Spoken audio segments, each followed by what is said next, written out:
And I said, so I want to make sure I understand. You're saying that this president doesn't seem to get it, and you're concerned about it. He says, yes.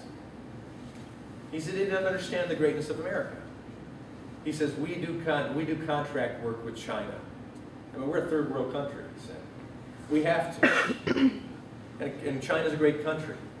They don't honor all their contracts, but they're a great country, we need them. We do a lot of work with India. Most of the motorcycle taxis we rode when we were over there, but Bajaj made in India. It says, it's a great country. But if China goes away, we'll be hurt. If India goes away, we'll be hurt. But if America goes away, the whole world will be hurt.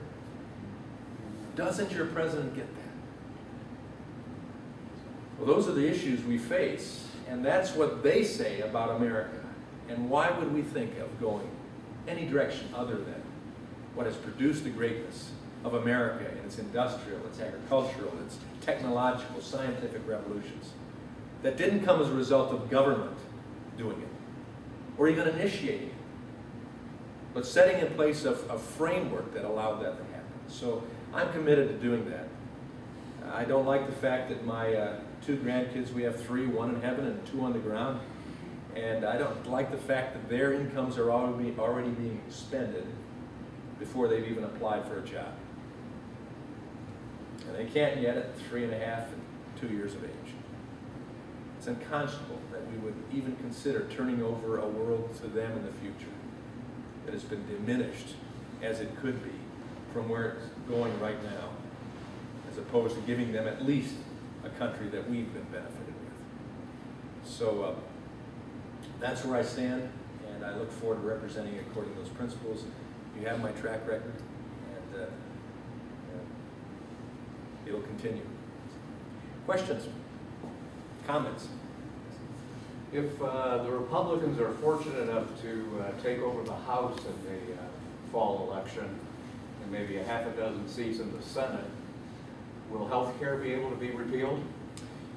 Well, it starts, and I frankly am very worried about the lame duck session. Very worried about what they're going to attempt to do. And I think at that point, if the elections go as we desire, and even if we don't take the Senate, but do take the House, I think they will decide we're going for broke. We're not going to pull a Clinton and miss a chance. This may be the last chance we have for some time, so we're going to do anything we can. So there'll be a lot of cleanup work. But the health care, you know, I made a commitment, signed a pledge along with other members of Congress and some candidates to repeal and replace. I've told you my alternatives already, so it's not simply saying no, it's saying we have alternatives that will work.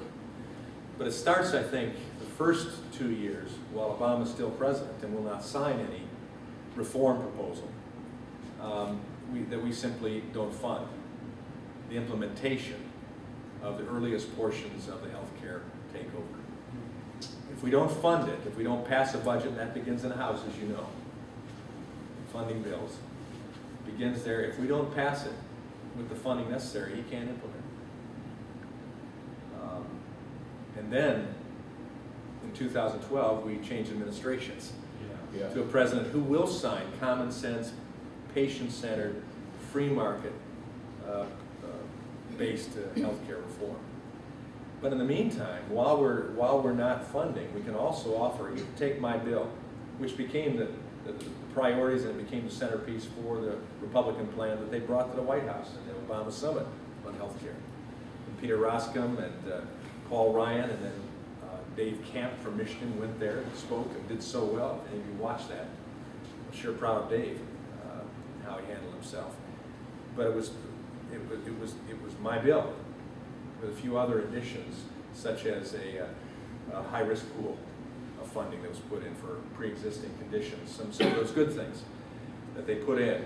But we can take each individual part of that. We can take association health plans, make one bill. Probably be about 2 pages,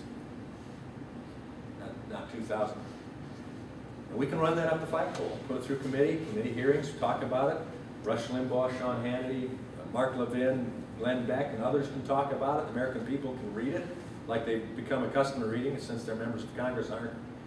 And read the bill, and the whole talk echo chamber that begins to develop.